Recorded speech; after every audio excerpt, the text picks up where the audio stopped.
Hey everyone, it's Karen. So this weekend I am doing the Fall into Autumn Readathon, which is hosted by Kira. I will leave her channel below. I decided to stop and show you what I read so far, even though this actually continues for the rest of today until bedtime. It is Sunday right now, because I decided that basically, I'm not vlogging as much just because I don't have a dog anymore and she was such a big part of my video. So I'm kind of taking a break from vlogging. I am going to hopefully start again with Nonfiction November because I am so excited for that. But I just decided that I might do a weekly wrap up sort of thing every Sunday morning, just show you what I've read for the week. So I'm going to show you what I've read so far, which is basically just Friday and Saturday. I don't think I read very much over the course of the week besides that. And then anything I read Sunday and beyond will be wrapped up the following Sunday. So that's what I'm going to do. So to start with, and first of all, these are all 5-star reads. I've had a lot of really good books recently. Okay, so Transcendent Kingdom by Ya Jessie. I absolutely loved this book for about 25 million reasons. It basically tells the story of Gifty, who her family is from Ghana. I think she was born in the United States, but her brother was born in Ghana and her whole family came from there. And she is a doctorate student going into neuroscience, and she's doing experiments on mice. Discovering more about the reward center of their brain and all this sort of stuff that is super, super interesting to me. So while she's doing that and is crazy busy just, getting her doctorate, her mother actually moves in with her because her mother is very, very mentally ill. She's suffering from depression and basically doesn't leave bed very often at all. And so this book is kind of just an exploration of what's going on in Gifty's life at the moment, but also just how much her past influences her present. And there's this whole discussion of the intersection between religion and family and science, because she did come from a very evangelical Christian background, super religious. Church was very important to her. And so it's just there's so much. And also how much different traumas that she's experienced in her life also impact her present. And I find that so interesting because with myself, I'm always thinking about what about my past was horrible but has made me who I am today, and I need to be super grateful for. And so I adored this book for those reasons. I also found it really interesting and I wanted to read until the end, so the plot was also really good, although the plot is kind of back and forth through time throughout the whole book, which I loved. Okay, now we need to talk about Steve Donahue. So he did a tag recently where he tore this book to shreds. He essentially said, and this is what upset me the most, he said that first of all, he didn't like the book. That's fine. I loved this. I don't care if you don't like this book. I loved it. But what he said that was very problematic to me and really upset me was if this was written by a white author, then it would not be so well loved. And that made me really mad because I felt like that was essentially telling someone they wouldn't have their job if it wasn't for affirmative action, or they wouldn't have gotten the scholarship or gotten into school if it wasn't because they were Black. I felt like that was essentially the same thing, and that is not okay. In addition, like I said, I loved this story. I loved the interconnection between family and your family history and religion and science and all that stuff. And it would have been good written by a white author. However, because Ya Jessie is from Ghana, or her family, her family is from Ghana. I don't think she is. It added so much to this, her culture, her family background. There was a lot that was added because she was Black, but this book is not good because she was Black. It is richer. It is so much better because of her culture being infused into this book. and her experiences as a child, also growing up in a very religious community. But you cannot say that this book is only good because she's Black. Like, what the heck? And in addition, he didn't even say her name right. And I feel like names are super important. So if you're going to bash this book, at least say her name right. It's Jessie. Yeah, that made me super upset. So I don't know. Watch his video. Tell me what you think. Because I'm still learning how to just talk about all this stuff, and I'm by no means an expert. The other thing that I think was kind of pervasive in his comment is a frustration with booktubers who are reading more books by authors of color, and that it's something that's trendy to do, or you want to appear woke. And I don't feel that's the case for anyone that I know anyway. I feel like people are genuinely trying to be better, to do better, and that they're not just trying to look some kind of way.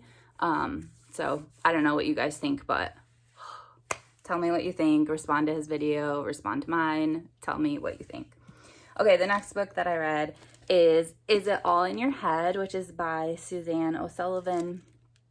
So I want to tell you about this book, and then I want to tell you about the title too. So I heard about this from Sarah from Your True Shelf. It was like one of her really, really old videos, but I adore her videos and I adore her. So this is basically about a doctor in the UK, and she is a neurologist, sorry. And basically she was seeing all these cases of people who had like legit symptoms and things going on, legit illnesses, but there was nothing physically wrong with them. And so the term that is often used is psychosomatic illness, or, you know, there's other terms too. But I really found this so interesting because she discusses the difference between illness and disease. So disease is like there's actually something physically wrong with your body, and illness is like the symptoms that you experience, which could be because there is something wrong with your body, and it could just be something you're experiencing. And she also really talks about, well, I feel like she just kind of emphasizes a psychosomatic illness differently, so that you really realize that it is not just something that you like make up.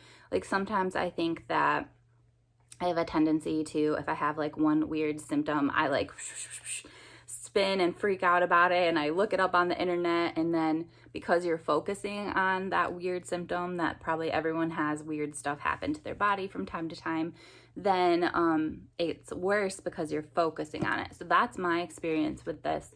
But these patients are so much more severe than the stuff that I do sometimes. They are like literally having seizures and being paralyzed and all sorts of very, very detrimental things happening to their body that is just like controlling their life and really making their lives not that pleasant. And what she really talks about is that it's not like they're just making this up or making it worse by thinking about it. Basically, there is something going on emotionally in themselves, stress, trauma, whatever, and their body's way of coping is to create illness. And so it was just kind of like the emphasis was different, that this was legit happening to these people. She completely believes that, yes, you are having seizures. Yes, it is horrible that you are having this, but like we need to go to a psychologist or a psychiatrist, and that is how we are going to heal this. It was really interesting specifically about seizures, how she talked about like what is seen in the brain of someone who has epilepsy versus someone who is having seizures because of more mental illness sort of things. I really liked this book. And the other thing that Sarah talked about like way long time ago, like I said, I think it was one of her first videos, is the UK version, which this author is from the UK. It actually has a different title. So I think in the UK is It's All in Your Head. And the US version made it into a question. And I think Sarah basically said she didn't like this title because the whole point is that, like, it's not really all in your head, that these are legitimate things that are happening to you. And yes, it's because of an emotional, problem in your body, like an emotional trauma or illness or, things like that. But it's not just in your head, like stuff is actually happening to you. And so I kind of like the US version better, with it being more of a question, is it all in your head? And the answer is yes, but also no. It's not all in your head. Things are really happening to you. So I loved this book. I really like books on like science and medicine and stuff like that are written for people like me who are not doctors. Basically because I'm super interested in like the human body, and I think it's like amazing, like all the things that just happen, and also the connection between your mind and your body I find fascinating. But I could never be a doctor because I can't do blood. I don't know what it is about me that freaks about blood. It could be, I know there was a situation when I was 3 years old when something happened with blood that I don't remember, but I'm curious if that played some role in why I cannot do blood. Anyway, moving on, done talking about my issues.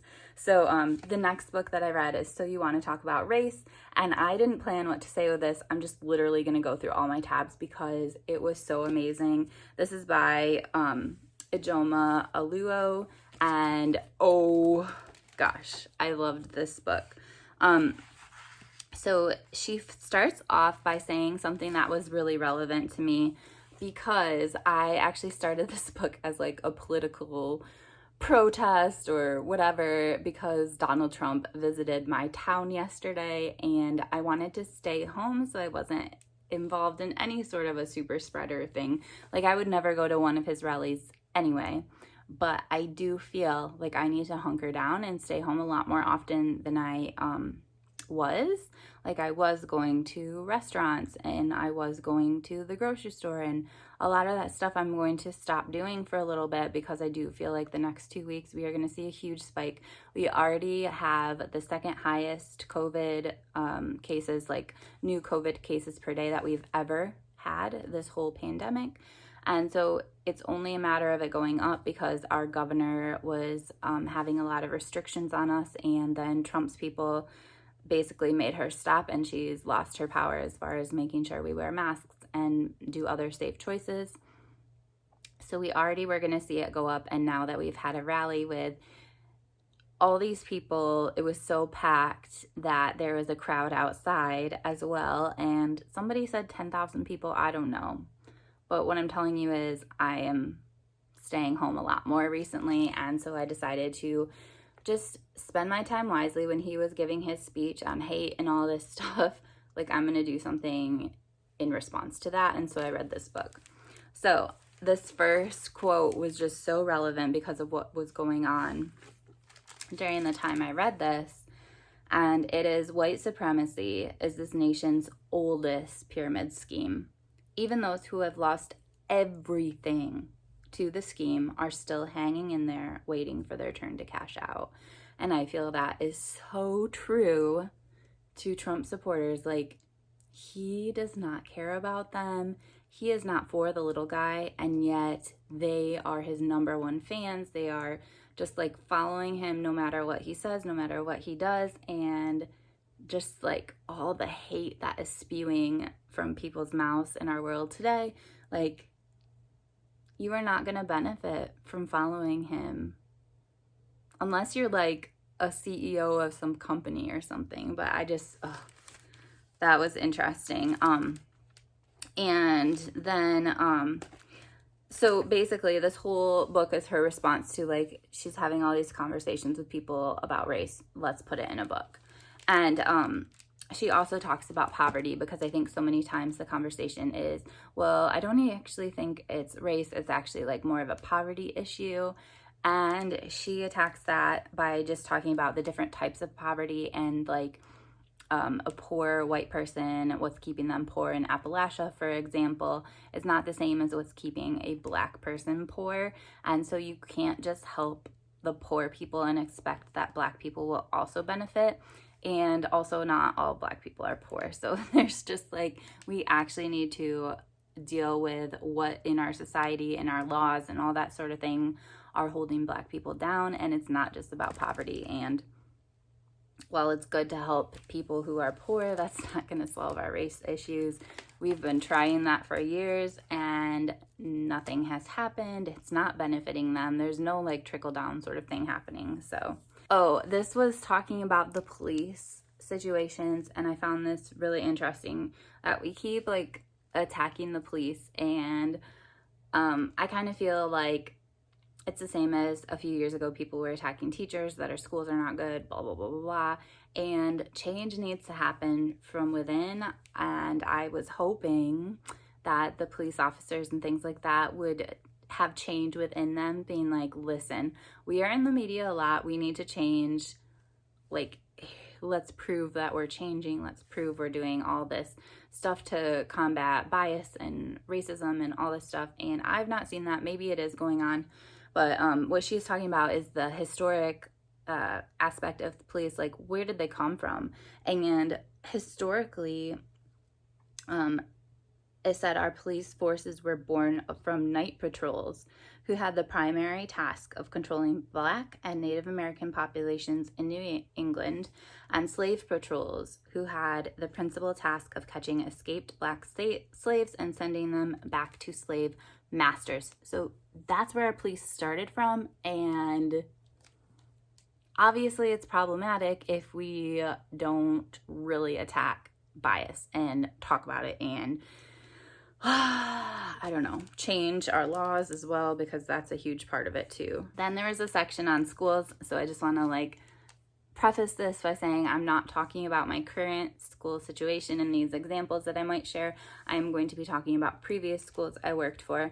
So this is talking about how Black students make up 16% of our student population typically, and yet they are the majority of kids. Well, they are 31% of students who are suspended and 40% of students who are expelled. So there's a lot more students who are suspended and expelled than what you would typically see, because you would typically think that if there's 16% students who are Black, 16% of those suspensions would be students of color, and that's not the case.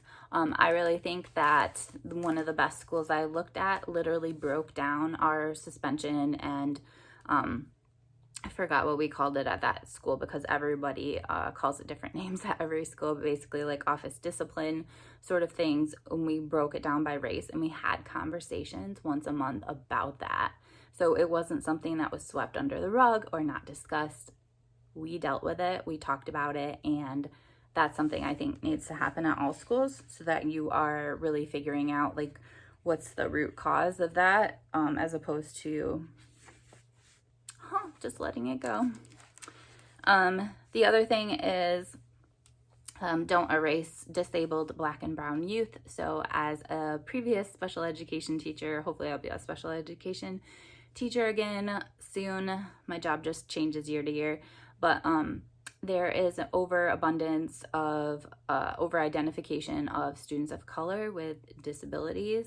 And so this is kind of saying basically that like that is horrible, but at the same time, if you have a disability, you need to get help. And I just remember a particular school I was at, I had a 4th grade Black student who could not read. Like, he did not know his CVC words, which would be like cat, bat, you know, all this stuff. He needed help. Like, I cared about him and I wanted him to get additional help beyond me. And it was very, very hard because they didn't want to identify him as having a special need because he was Black, which is problematic because you don't want to over-identify students of color with having a disability. But if they genuinely have a disability, they need help. And that was really frustrating to me. And then the other thing that's super important is to challenge the legitimacy of white-centered education, just thinking about everything you teach as an educator and how are students in your class, how is their culture represented, how are they seeing themselves in literature that you're reading, in the history you're teaching. Make sure that you could take your curriculum and bring it to another country, and they would be able to teach it without it being biased in any kind of way. Okay, this I think is really important for all white people to hear. For example, I think that if Steve Donahue was called a racist for his comment, that the book would not have been as praised as if it was written by a white person. If someone called him racist for that comment, I'm pretty sure he would freak out. And yet, I really think that the people who are doing the most work are not afraid to be called racist because, like, basically we are in a society where we are kind of like soaking in racism, and everyone has bias and everyone has stuff they need to work on. And so it's not offensive, or at least I feel like it shouldn't be offensive. It should be a sign that, like, hey, let's improve. But anyway, this is what it says. Why all this talk about the ways in which we can be both an abuser and a healer? Because you have been racist and you have been anti-racist. Yes, you may now be insisting that you do not have a racist bone in your body, but that is simply not true. You have been racist and will in the future, even if less so. You are racist because you were born and bred in a racist white supremacist society. White supremacy is, as I've said earlier, insidious by design. The racism required to uphold white supremacy is woven into every area of our lives. There is no way that you can inherit white privilege from birth, learn racist white supremacist history in schools, consume racist and white supremacist movies and films, work in racist and white supremacist workforce, and vote for racist and white supremacist governments and not be racist. This does not mean you have hate in your heart. You may intend to treat everyone equally, but it does mean that you have absorbed some fucked up shit regarding race, and it will show itself in some fucked up ways. That book definitely deserves 5 stars. I purchased it because I'm allowed to purchase books that I've read and loved, and I am super glad that I had the opportunity to read this. So those are the books that I read so far in this readathon. I will update again next week with anything that I read today or during the rest of the week. I'm really curious to hear your response on what you felt about Steve Donahue's comment, and don't take it from me what he said. Like, definitely listen to the original source in case I misrepresented it in any way. But yeah, I'm curious to hear what you guys think, and I'm also curious what you read this week. So please let me know in the comments, or I will watch your videos later. I love you all so much, and I will see you later. Bye.